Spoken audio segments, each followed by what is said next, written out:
everybody deserves the right to understand why they were yelled at or why they were centered out or why they were, I'm pissed at you. Yeah. Because that's fair. Even just pushed, even if you're just pushing them really hard or whatever. 100%. What's up, Uncle? Much you? Not much. Not much. So for the people that have been listening for a long time, they would know this because I've said this in the past, but when I first started caring about myself, Caring about yourself, yeah. When I started like reading books and shit and, you know, trying to be better than I was yesterday and all that jazz, I started reading a lot of motivational kind of books. So people that have listened to me talk about this in the past, the real ones, it got old reading the motivational books, right? Like at a certain point, I was like, okay, I realized that first of all, motivation is fleeting. You're not always going to feel motivated. So what do you do then?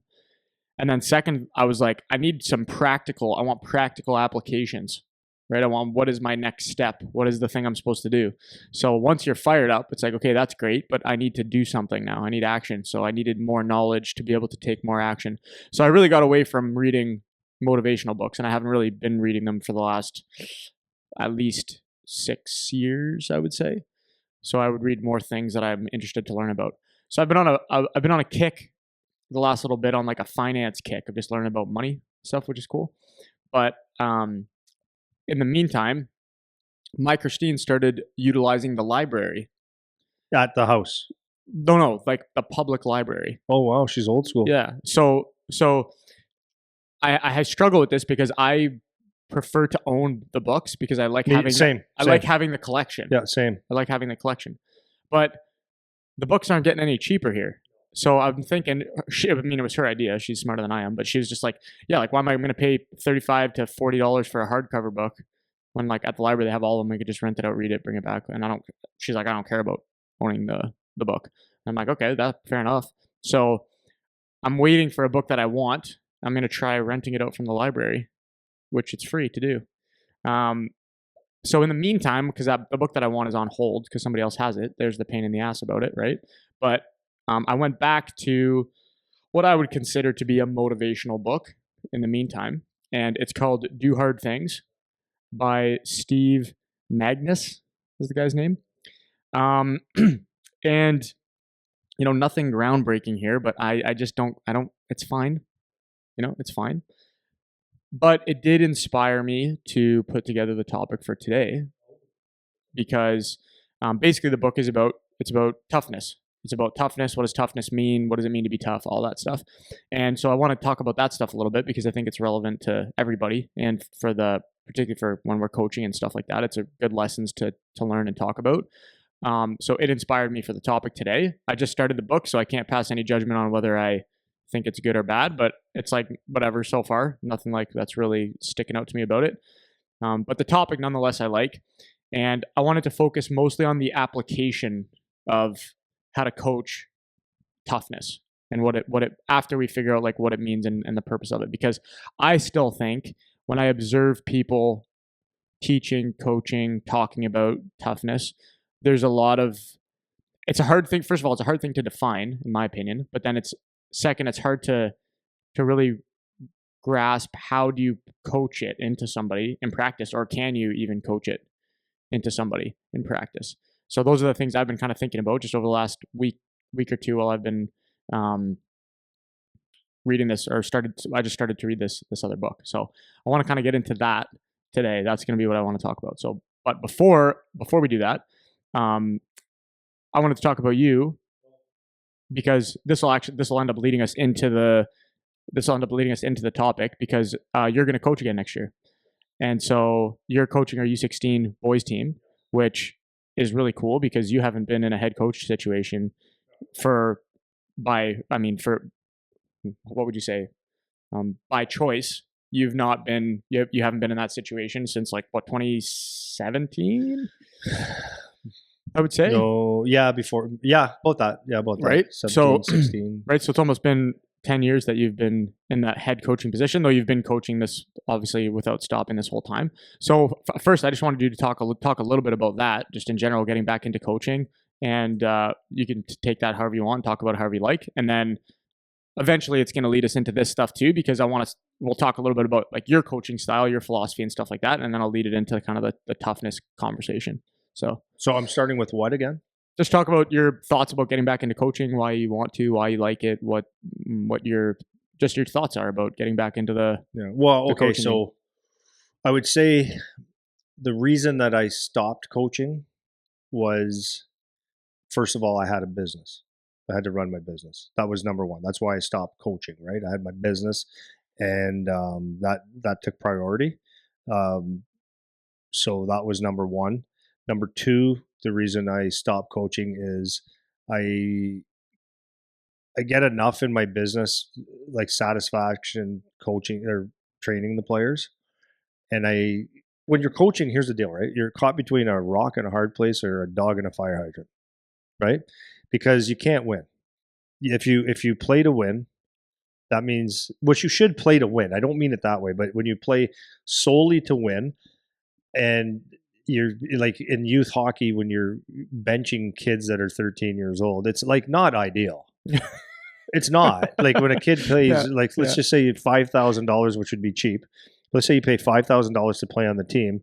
Like really and truly, your kid and that kid there should roughly get the same amount of ice. There are times where it needs to be to win, you need to change it, and when the game is like a little less tight, then the other kid should be able to make up some of the ice.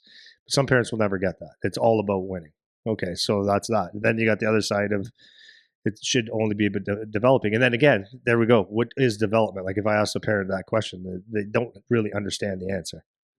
So just like explaining all that stuff and getting hung up on, like when I see parents and when I see parents, you could see hockey parents when they're out for dinner. Like if you go out to dinner with people that play hockey, you talk about nothing else, and it's like so nothing in the big scheme of life. So that stuff, I was just like, I had enough of it. I just wanted to go enjoy hockey, watch hockey, train my guys. When you come here and we're gonna do our training, we're gonna do our stuff. At the end of the day, we're done. If you choose to do something else, go somewhere else, get something else, not listen to one word I say, you decide to pay for it.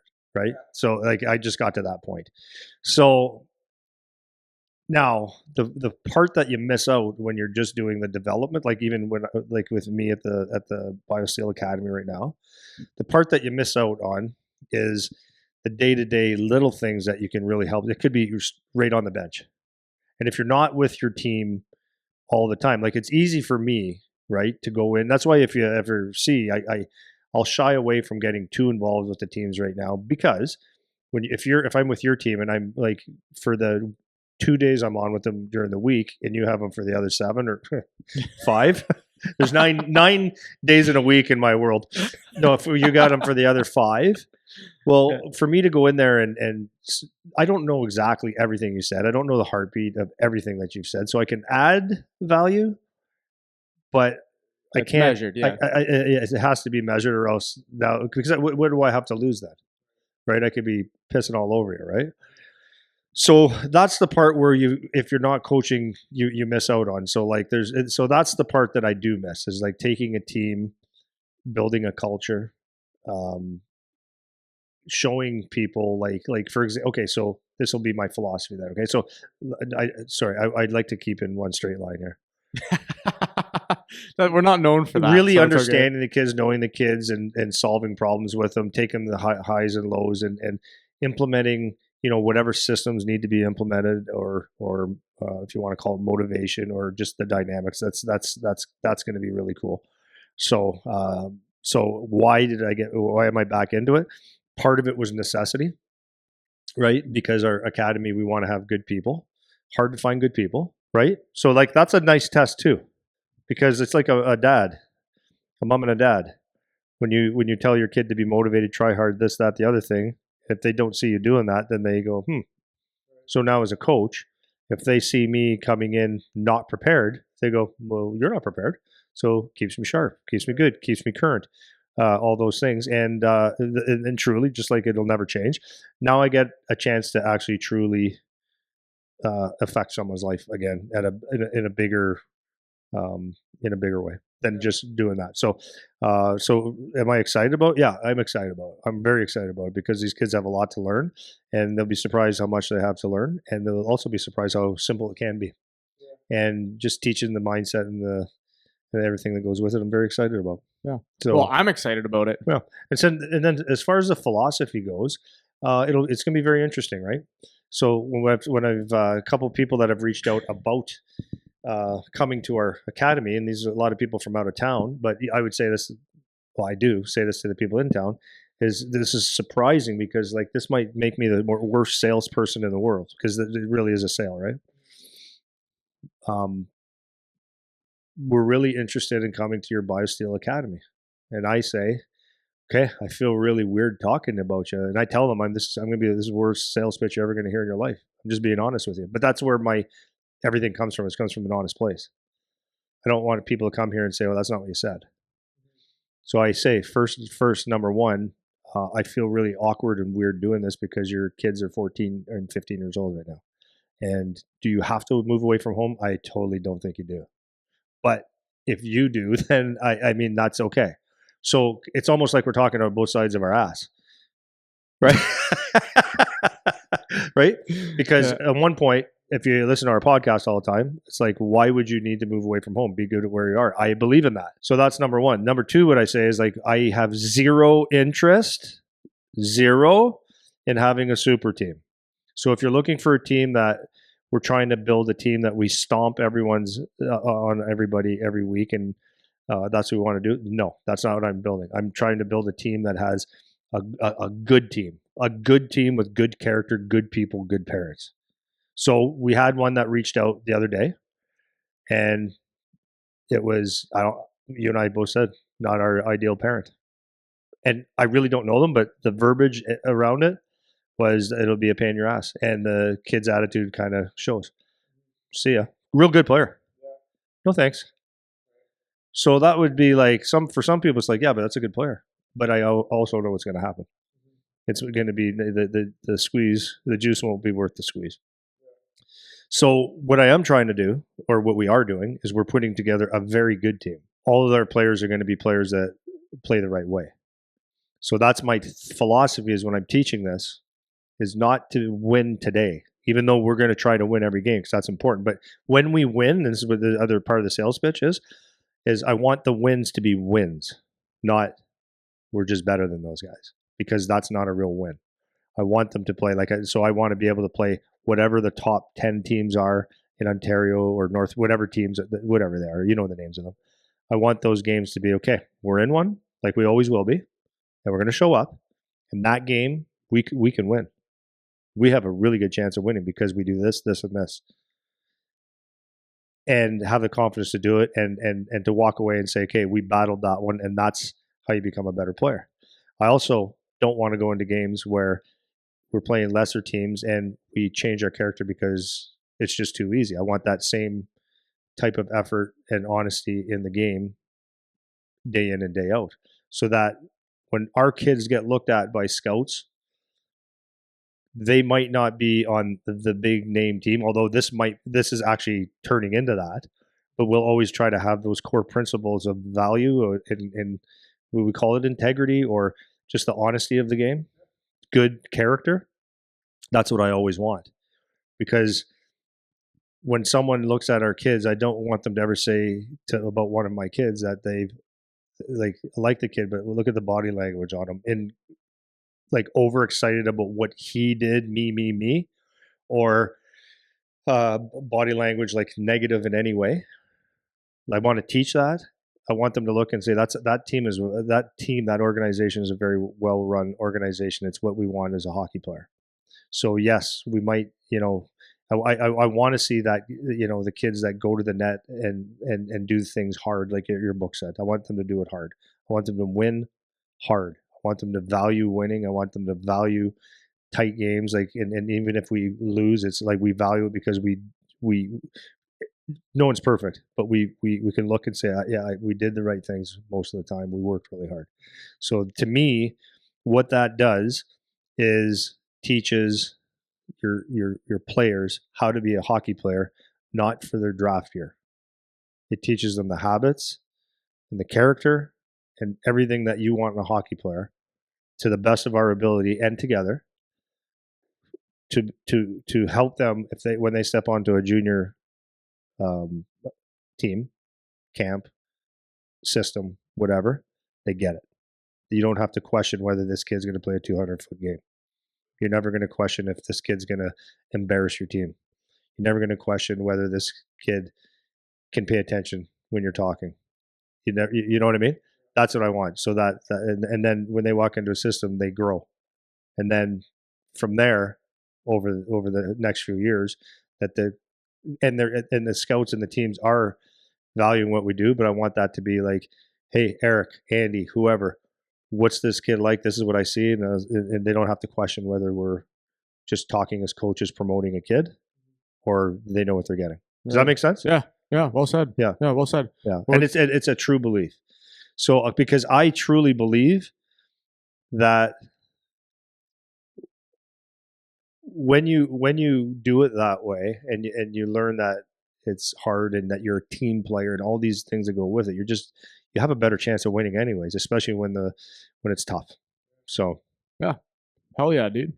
Well, I'm excited because you have been a guy since I was a little kid that people wanted to have coach their team. I know. So like I remember that when I played AAA hockey as like a little kid, like you were one of the guys where it's like people were just dying to have But you here's a coach, question. right? Here's a question. How do they know that? Okay, but there's two sides to that because on the one hand, it's true. Like you could come in and like not a lot of people have had you in that position where you're the head coach and calling all the shots, and so how would they know? Fair enough.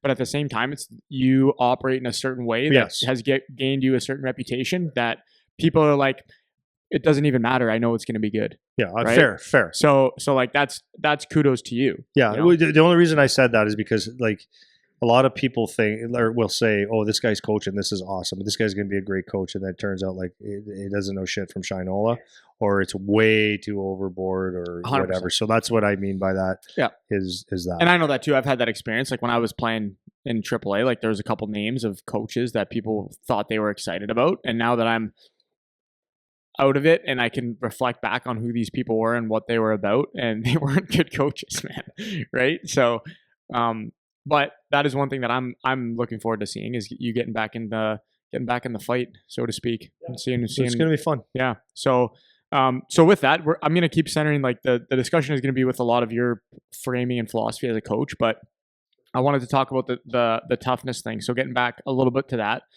my first question is how, if you can try to define it in not the 10-minute discussion way, but in the, elevator pitch way, just what is toughness? Because if you don't know it, you can't teach it.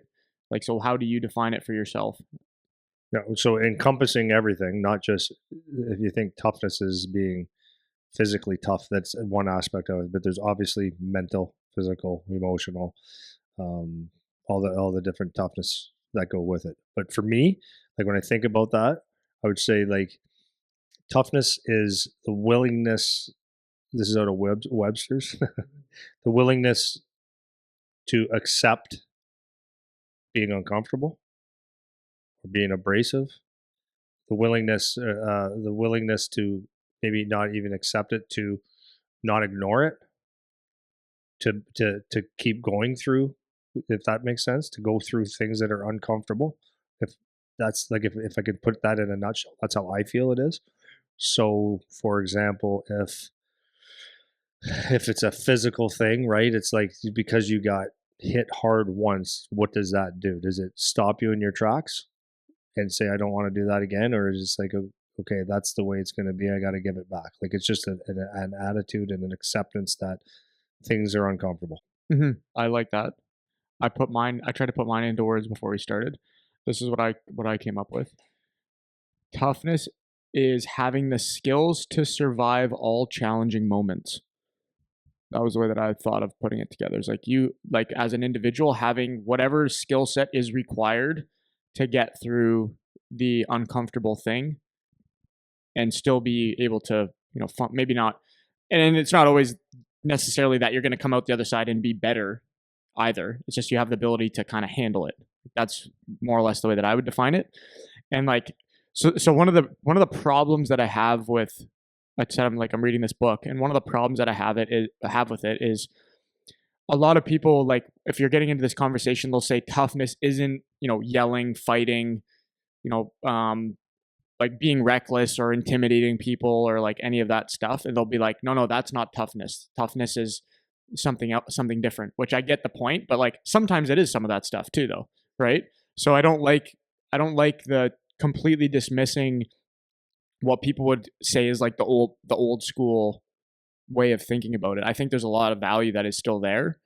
And it's just figuring out where to plug it in when it's appropriate versus not. So I don't like just saying it's not that and getting into like the new way of being tough. Like people are like, if you're really tough, you can show your emotions.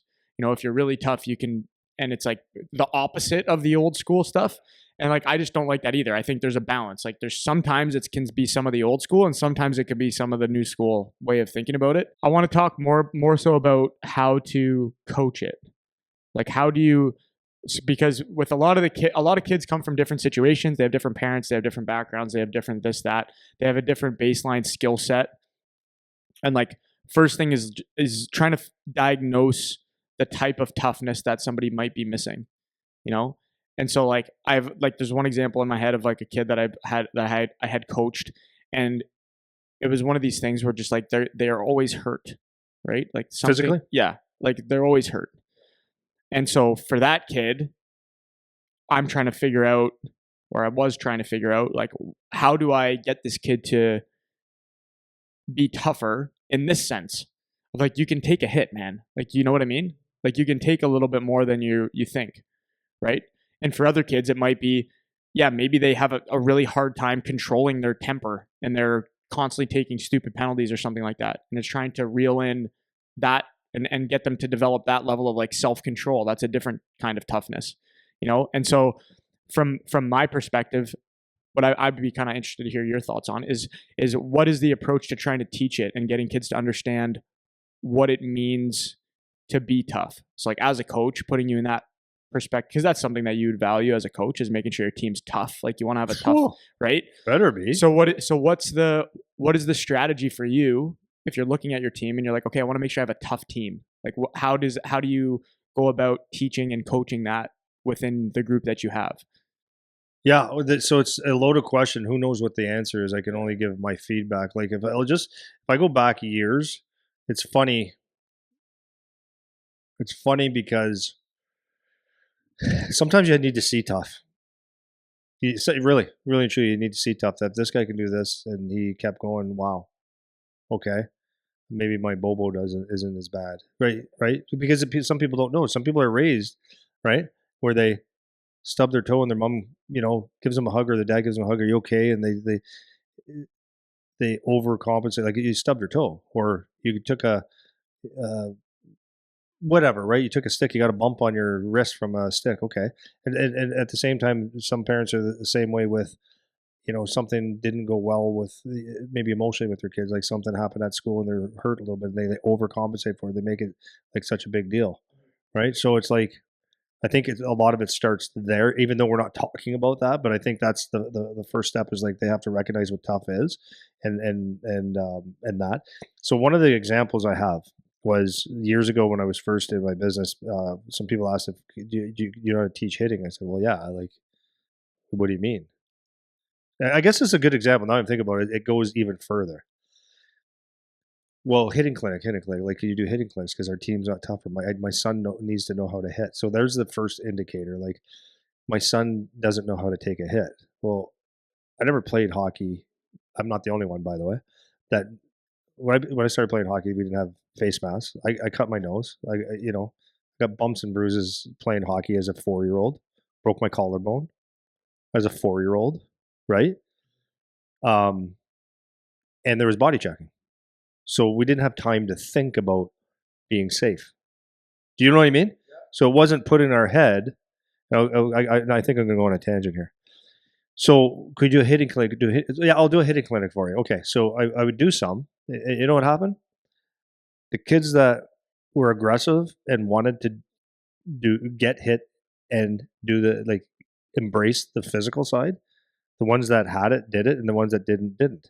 And then no matter what you did, if you go watch a game, the ones that were had it, and the ones that didn't, and they could come to 522 hitting clinics a week, they will not have it because they don't have it. So there is the teaching in that, but that's the core of it, right? Like there's a lot of you just are tough or you're not at the core. Mm-hmm. Do you agree? To a degree. To a degree? Yeah, to a degree. Yeah, like I'm not trying to sound like no. like I'm the toughest guy and you're the toughest. Let me. So like one thing that an example I'll give that kind of backs kind of what you're saying. Like I was not a very aggressive kid at all. I was a nice kid. I was a smiley, happy kid. Good, always had like a good sportsmanship. Didn't try to hurt anybody ever. Like right, that was my personality type.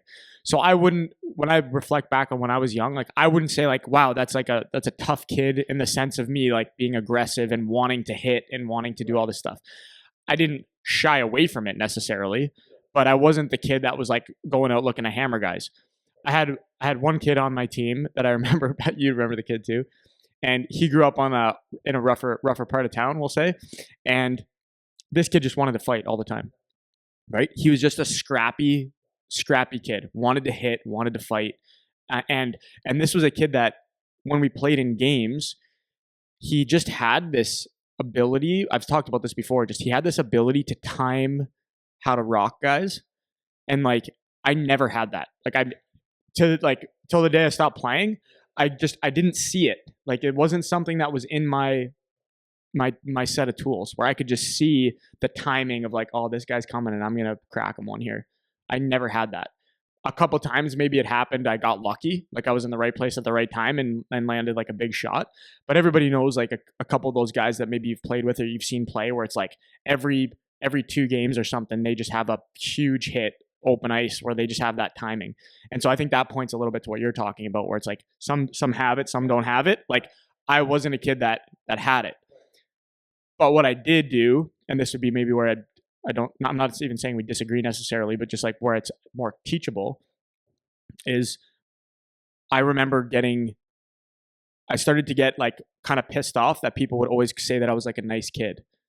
And I remember like around grade 7 or so, and that was right around the time where my dad thought it'd be a good idea to get into boxing. So I got into boxing. So I did boxing for probably 10 years on and off, like training, right? I was never fighting or anything like that, but just doing the training of it. And part of it was like, I didn't like that people thought I was just nice, right? I wanted to have the edge. I wanted to be able to have that part in me. And like, was that something that I naturally just fell into as I was getting older and hit puberty and all that stuff? Or was it something that by seeing it, to your point, I was like, I want to have some of that, you know? And then I started chasing, how do I get more of what you would say just toughness? I want to be able to throw a punch. I want to be able to take a punch. I want to be not scared to get into like a physical altercation. And then that translated into getting in the gym and like working through hard sets, like working through like now it's not a physical, you know, like a fight, but it's like, yeah, like it's really hard to do another sprint. It's really hard to take a set to failure. It's really hard to push through these things.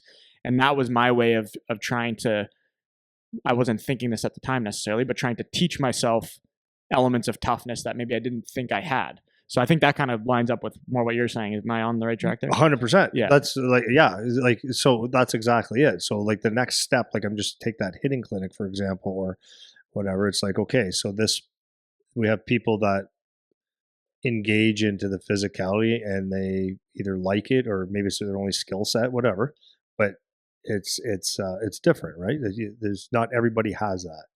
So the next thing is like, okay, does that mean that you never can have it? No, not at all. But what it means is that you might have to learn about it. So how do you learn about it? You probably have to be put in situations where you are faced with dealing with it or you're encouraged to do it. And when you're, so it could be from a parent or a coaching standpoint, is just defining what fear is, right? Because really, the only reason that you wouldn't, well, either it could be you have a brain too, but like, I mean, I'm not saying that if you eliminating most fear doesn't make you smart. It just makes you maybe actually stupid. but what I'm saying is, if you understand, like, because I remember, right? Because there's a fine line between fear and being tough or trying. So I remember being in the OHL. And I've said this before on a podcast. I remember it was our first game against the Windsor Spitfires at home, and it was they had big D.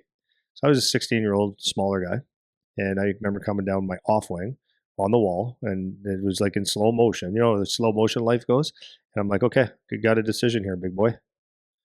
You're gonna chip it through and take this hit, or you're gonna not. And I chose to do it. And he got a very little piece of me because I had speed, and I embraced it. Right. So after I'd done that a couple times, I realized, okay, like you are smart enough, whatever. And really, when you do get hit, it doesn't really hurt, right? You might think it does, but then you do. I remember my first scrap in the OHL, right? Stitches in my head, noses. Like, I fought a tough guy. He was like 4 years old, or lefty, 300 minutes a year. Cleaned my clock. I didn't know I lost, but blood everywhere. But so got stitched up after, like, midway through the first, and then they said, okay, go ahead. So I go play, right? And in my head, I'm like, okay, I got this cut on my head, and like, I'm thinking, okay, like, look at coach, look what I'm doing. But he was so tough that he was like, well, of course you're going out. It's a cut on your head. You know what I mean? There's levels, and then you realize after a while that you get another one at the same time. Well, then you realize, okay, this game is about being tough. It just actually is. So the tougher you are, the better you're going to be. So you have to learn that, and sometimes you learn it. Like, for me, I learned it I'm always an observer, right? So remember Kenny McRae, we were playing at Maple Leaf Gardens, and that was when the Toronto Marlies were a OHL team. I remember Kenny looking behind, and he got a pass at center ice, and he got blown up at center ice. Kenny's one of the toughest guys I ever played with or saw. And I mean, we got in this one fight, and he punched this guy in the head. I think we counted like 27 times straight in the nose. The guy's shot. I ended up playing with the guy later. And Kenny took a couple, but he just never stopped, right? He had an ass on him. Like, someone sawed it off with a chainsaw. It was about 9 feet long and about this wide, and it was flatter than piss on a platter. But Kenny was tough, a farm boy from Winchester, Ontario. So he takes this hit, and he always played with his tongue out. So he bites. Boom! His stick hits the score clock at Maple Leaf Gardens. He gets up. His helmet's on like sideways like this. The visor is pure blood. He's got blood spewing from his nose, from his mouth, and he gets off the ice like that. They shove gauze up his schnoz, gauze up his nose. Came back half a tongue. Bleeding all over the place, and played the game. And then at the end of the game, they pulled out the gauze, and it was like just leaking like crazy. And he just sat there like, what? So there was no lesson that anyone told me. Right. I sat there and I go, I'm not that tough. Right. Yeah, that'll do no, it. But seriously, I said, I'm not that tough. I got a long way to go. So, but I'm being 1,000% honest. I said, you better get tougher. I'm not saying that, like, I was tough enough. I played on a broken ankle. I've done a lot of things, but this guy, nope. It hurt him, right? It hurt like hell. But there was my lesson. Okay, if you ever going to play somebody, you have to be somewhat like that. So when I watch hockey and I see guys not embracing hitting or shying away, I would call it more shying away, and playing a game that I don't want to say that you have to be tough, like you have to be so aggressive, but when you sign up for hockey, you know it's a hard game. The pucks are hard. They can go hit you anywhere in the body. There's sticks, body checking, punching, elbows. Like, it is a hard, tough game. And for people that don't do it, it's like, I personally don't understand it. So anyways, one of the lessons you can learn is just by being around tough. Seriously. I was going to get more into the exactly kind of what you're talking about towards the end, but I'll do it now just because we were touching on it. Um, about the coaches and the parents kind of modeling it, first of all. So it's like, I want to get out of because I appreciate all the physical things too, like getting in the fights and the stitches and whatever, but there's other things that, because some people are going to be like, well, it doesn't have to be like that. And which that's true. There's other ways, it does right? actually. It does, but then there's also other things, right? There's other things that are examples to use. Like the one that while you were talking about that, I'm trying to like think of an example. I'm like, okay, what's an equivalent thing that is not like physical? I got it. Well, I have one too, but okay. Go ahead. Well, I was because that's what I was going to follow up with was when I talked to you about like how to be tough. When a coach, you're stern with your kids sometimes. It's unacceptable, and you give it to them, right? You give it to them. If you're not tough or not emotionally tough, you take that and you say you were garbage. Eric, you were garbage today, right?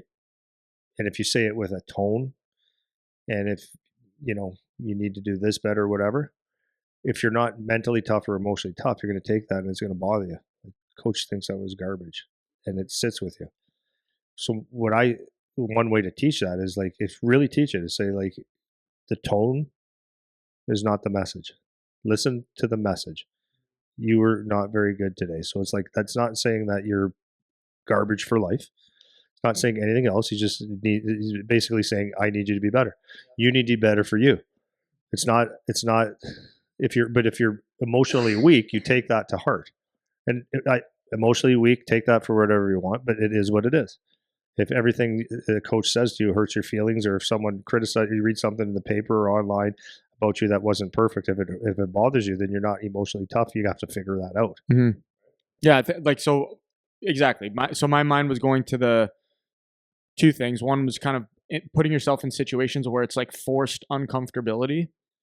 That's what I was thinking of like when I started. Like I remember my first time going to the boxing club, right, at Drewlard Road. Right, you walk in there, it's old, it's kind of stinks, everything's kind of beat up, and like I still feel how uncomfortable I was. Well, I still know. And I'll also add that you come from let's call it at least a middle class. Oh yeah, middle class. Yeah, and you were going to you're going to the hood. Yeah, right. And so I remember my kid did it. Yeah, walking in, I have my Reebok shorts on, like nice whatever, and these are kids that like rode their bikes there, and their parent haven't seen their dad for 10 years, right? So like it's a different environment, and putting yourself in situations like that.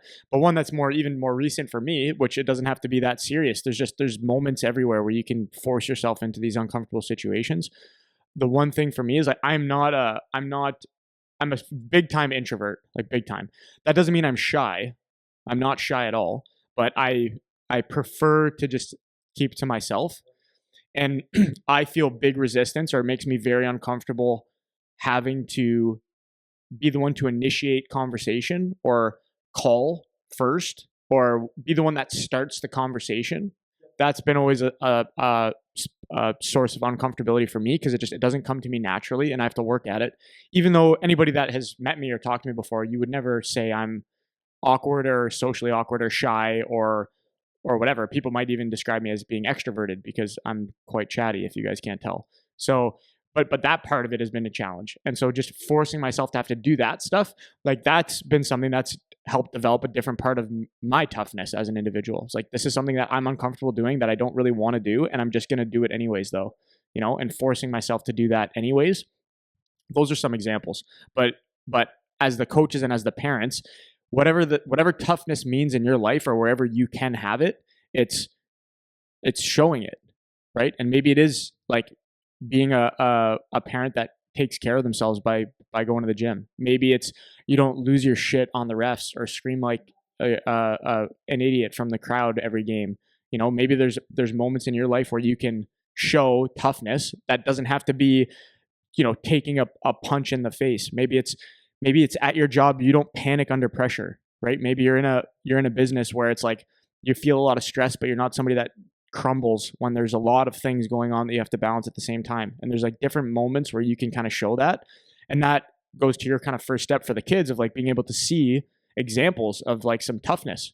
If you're going through a really hard time and that doesn't mean that you can't talk about it or you're not emotional about it or any of that necessarily, but just you can handle it, right? And there's different ways to handle things, and people have to figure out what that means for them. But just being able to handle whatever the thing is, it doesn't have to be something that's just physical, though I think that's a very impactful way to do it, is if there is something physical that you can do. Yeah. But outside of It's that, also being aware of other things though, right? Because I can call myself out on things. And like for me, like I think one of the toughest people I know is my wife.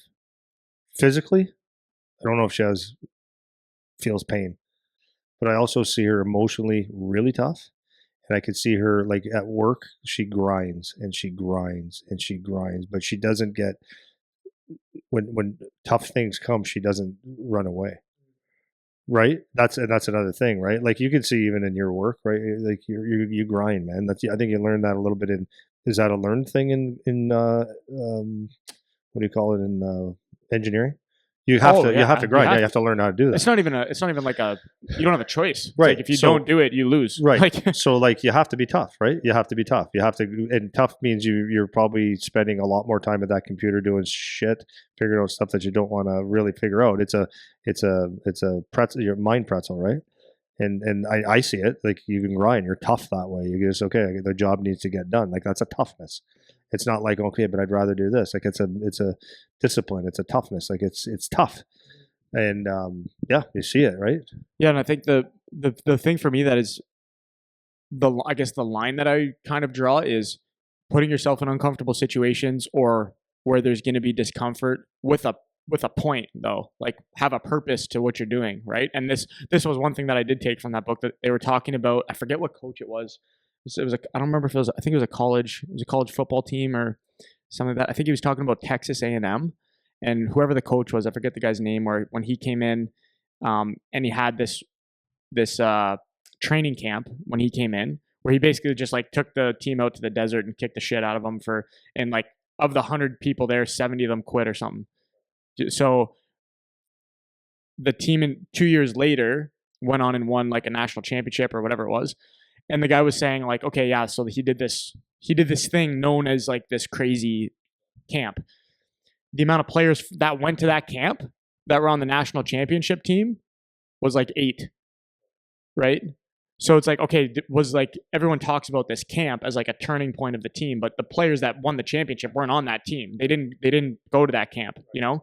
And so there's a point there of just like, yeah, like are you putting yourself in uncomfortable situations, dangerous situations, forced discomfort with no point, right? I think that's where my line goes, where there's a difference between tough and stupid, right? And so that's the other thing at the forefront for me is like, yeah, you want to get your kids into these types of situations or your team or whatever, but there has to be purpose to it so that there's a lesson that is learned or something that is taught, not just stupid, like for the sake of stupid. And that can go pretty far. Like you can go pretty wild down that road. Absolutely. Provided there's some kind of a purpose to it, right? Like another example they were talking about is in like the military training, they'll go throw the soldiers out, survival training. They'll throw them out in the middle of wherever, and they have to figure it out.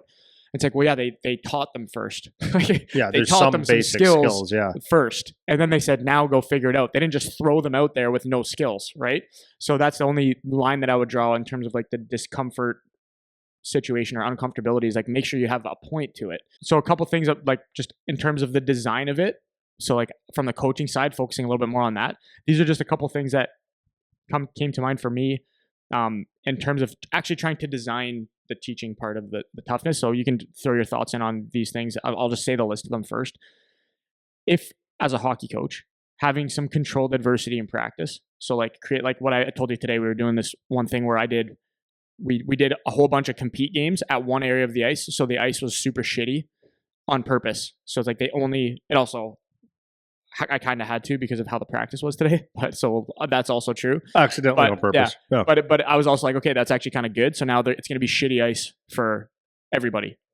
And like, let's figure out how to deal with that a little bit. So that's one example.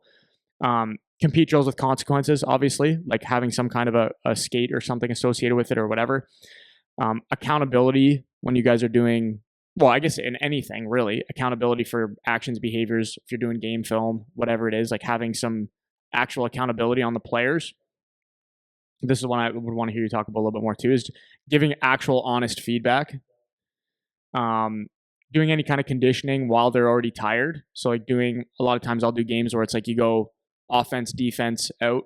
So you play your full offense shift where you're buzzing and want to go, and now your defense and you're gassed and have to still battle. And then having some clarity with what your role is and certain expectations. Like those are some tools that I have thought of for me when I'm coaching. Like I try to utilize these things within the team structure so that they actually can learn some, at least in the context of hockey, some toughness type teaching. So anything to add or say about any of those types of things? I can re-say them if you need me to. Leave it at that. So the one that I'm gonna harp back on though, because I think this is where the actual teaching comes in as the coach, is providing the actual honest feedback part. I think all the other tools that you try to use, if it doesn't center back on you being honest with the players as a coach and having some sort of communication with them or the parents or whatever, then it's hard for them to want to learn from you because you don't really have the trust part built. And this is one piece of feedback that I hear from a lot of parents when I talk to them, is like the coach just doesn't really give them anything, you know? Or like, you know how some coaches, they talk a lot, but they're not really saying anything. It's like kind of just like you're yapping, but you're not really giving any precise feedback. So talk about that a little bit from your perspective, your philosophy, and how you would address that, having that honest communication feedback with either the parents or the kids, different examples of when you would use it. Well, the thing is, I think that all those things that you listed, I think the natural thing that you'll see is that when the first thing you said, you create an environment where the ice was shitty. So like that's an excuse, or that's one thing that people are going to talk about. So like, or they right, the first thing is to say, well, the ice is shit, or it's slow because the ice is shit. Like it's just giving feedback. It's like, yeah, it might be, but that's how a game's played. So it's like that's a little drip of, don't feel sorry for yourself. It's like that for everybody.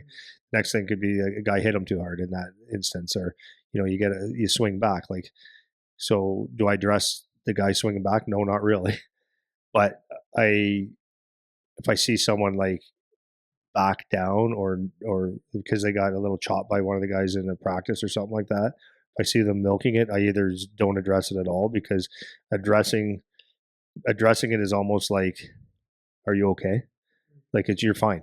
Like, so it's that, or do the vice versa and say, you're fine, get up. You know what I mean? I do. So I'll sharpen it up a little bit. So how do you draw the line, like from a coaching standpoint, of when to go in with, I'm going to give them shit versus, I'm going to call a kid in to talk to them, one-on-one. Yeah. Or like, how do you decide when you want to use the communication style? Okay. So I think it's important, because I think this covers a lot. It still always to me comes down to, what do you want and why you want it? Why are you here? Okay.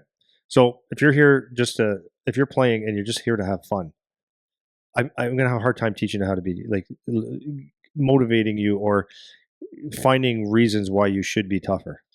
Right? Does that make sense? So if in a practice, if you're getting like it's a hard practice because you're just pissed at them, or they need to have that competition for whatever the reasons are, and the player's goals and reason or why he plays is very, very small. I just like playing. I don't know. Would you want to play in the NHL? Yeah, I guess. That is hard to get to motivate. So to make him tougher, unless he's just naturally tough, is a little bit tougher. Now, does that mean you just quit?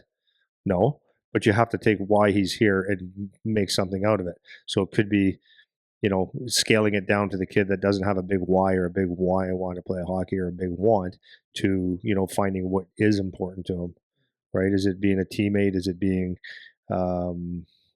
just getting a regular shift, whatever it is, and breaking it down into that. So it's like, it could be if friends are important, or acceptance is important, or being a teammate is important. It's like, okay, this is important that you toughen up here, or you have to embrace this because your team is counting on you. That might be the thing that says, okay, I can do that for people. So I think it always comes down to the why. Now, if it's a kid that is very good or has a big why, like he wants to get drafted, or wants to make money in hockey somehow, and like is serious about it, then that person you can be a lot tougher to, because their why is a lot bigger. So I think that for a lot of situations, the bigger the why, the bigger the pain they can endure. The smaller the why, the less they're likely to go through it. And that's why you'll see people changing gears a bit when you see the selection camps for um, um, special forces in militaries. People think they want it until they get there and they go, oh, I don't want that because it's real, right? But the guys that stay or make it through typically is like they've never doubted for a second that they weren't gonna do this. They always said, "This is what I want more than anything in my life." So when you hear about a guy running on broken legs, broken feet, and chafed, chafed because they're in the sand and all that stuff. Their body's just full of rashes, and they're running with pneumonia. It's impossible to do, but they did it. And the reason they did it is, yes, there is a toughness there, but in that moment, they chose to be tough because what they were doing it for was much bigger than the pain that they were enduring in their mind. So anytime that you can get a bigger reward or the reward that you want, you're tested. And it's actually not just a small thing to say. The bigger the thing that you want, the bigger test that you're going to face. So I think that's we said it so many times. Understanding your want and your why is a major, major, major thing because you will endure a lot of pain to get not just physical, emotional, all the pain. You'll take someone yelling at you all day because you're going to get through this person and get to the place you want to be. Yeah. So okay, we'll finish on this because I think again, like more just on the coaching application side. So there's examples of like the emotional stuff like you're talking about. So whether it's, draft pressure, comparisons to other players, thinking you deserve this thing, criticism from your coach, all of those emotional things. And then there's the physical things I talked about. Like if you're going through like a practice and it's like, I'm going to put you in a position where there's some adversity, or I'm going to give you some honest feedback, or it's going to be, calling you out in film or whatever it is. So how do you decide? Because every personality is different, right? Every kid is a little bit different, and some of them need a little bit more love. Some of them don't. So like, there's some kids that like you barely ever have to talk to, and some of them are like, I feel like I have to talk to this kid all the time. How do you decide as the coach where to draw the line of, let's say you're on the ice and you just really gave it to a kid for whatever reason. Like, are you, 100% of the time, are you going to go pull that kid in after the practice now and then come in as, you just did your bad cop and now you're going to be good cop after that? Or how do you make those judgments on what to do? Because I think that's where a lot of coaching mistakes can be made, where, maybe they're only rah-rah, or they misread how to treat a certain individual player or whatever it is. So like, how do you decide, or what are, even if you just wanted to use examples, like what are some things that you do to gauge like, okay, I should probably go talk to this kid now versus not, versus talk to the group or whatever? Okay. So that's a good question. And I think most times, and I'm not a coaching a professional level, although I think it applies there most of the time too. I think everybody deserves the right to understand why they've been, like from a coaching perspective, why they were yelled at, or why they were centered out, or why they were, I'm pissed at you. Because that's fair. Even just pushed, even if you're just pushing them really hard or whatever. 100%. I think that's it doesn't have to be an everyday thing though. So, but as a coach, if it, like, just say it's a spur of the moment thing and the kid's made 3 mistakes in a row, or effort is shit, and you ream him out, you could walk away from that and just say like, he's gonna have to figure it out, and many do. But I don't know if it builds. I don't know how much that helps. It does help, but I don't know how much it helps. I do think that, in my experience at least, is that if you do that and you pull that player aside after, it's not kissing their ass. It's like, Eric, come here for a sec. I know I gave it to you out there, but here's why. It goes back to why. Here's why. And because let's say I explained it to you, your effort was not very good. You showed me today that your give a shit meter was like way low. We can't have that on the team. I think higher of you than that. And go back to like, do you want this thing? Yeah, well, this is what was necessary today, or something along those lines, so that there is a reason for snapping or for being hard on a player. So I don't think it'll ever hurt to go and say that. Now, if you do it every day, that we have a problem. Right. Is there a point where sorry, last question. Is there a point where where you pack it in on a guy where it's like you've tried, you're really trying to teach them, you're really trying to help, maybe it's been months that you've been trying to do it.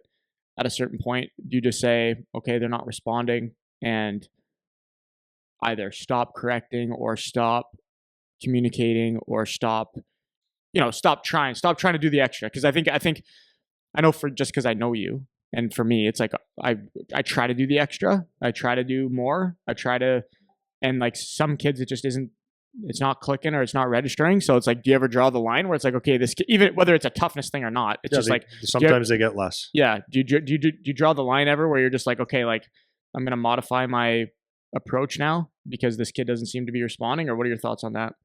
I do. I'm just being honest. I don't know if that's the answer you're looking for, but like I can think of just a couple of people here. It's like, you know what, you guys got to the point where I can't tell you that your body language is this every single day, or have that conversation with you. Then you come into the class, or you come into the leadership class, or you walk in and you have the exact same thing we talked about 5 minutes ago or 2 days ago.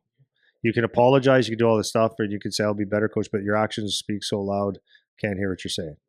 So yes, 100%. Or the same mistake all the time. It's like, okay, I'm, you're giving me a choice to choose. Like, is he stupid? Does he not care? Right? Like you're leaving me with only my own options to come up with. So after a period of time, you can't play pool with a rope, right? Like now it's just a matter of, you got to give the information, and when they do something well, you obviously try to get that part out of them. But like at some point, it's like, yeah, you're just too hard, man. I think, and that's a sad day. Yeah, it's a sad day. Have you ever been in a situation like that where someone just said it's just not worth wasting my time with us? Yeah, I think for a lot of kids, for me, it goes through, like I go through cycles of it where it's like, no, I'm saying where you were the person, like where someone was so disappointed in you, or have spoken to you so many times about something that they just said, like, yeah, whatever, man. Oh, not personally, no, I don't think so, because like maybe there are that I don't know, or like I don't remember, or because if I'm that clueless, then maybe I didn't realize I was that clueless, right? But for me, it's like I always tried to be somewhat responsive, at least in the short term. But with a lot of kids, like it's, sometimes there's short term improvement and then it goes back, and then you have to tighten it up again and whatever. And there's very few instances, like as a coach for me, where for serious kids though, right? Because I've been in a lot of situations with kind of how you said, you have to find a level to meet the kid at, right? And it's like, if I'm trying to coach you to be, a high level, not even just an athlete, like just a high level person, and I'm trying to contribute to that any way I can, but you're just not that, then yeah, it's not fair. And I would just change my approach. It's like, okay, maybe it is just about fun. Maybe like I'm going to come in and mess around with you more and play games, and it's not that serious because you don't care, right? And so I think that is where I draw the line, like from the coaching side. But for me personally, so no. Now you're challenged with, it's kind of I don't know what the word is, but now you're challenged with something. Now you have to choose to be tough. Yeah. Right? Because now you're at the point, like, the right thing to do as the coach now is to be tough on that person still, or because now it's affecting the whole club. So why does he get a free ride? So now the tough parts is like, now maybe you don't get to play. Now you don't get the power play. Now you don't get this. You don't get that. And that's a tough thing to do too. Different levels, eh? Yeah, exactly. So anyways, I think that was all I wanted to talk about today. A little bit on the toughness side, maybe some applications that can help for the coaches and stuff. And we'll see how she goes when you get back into it.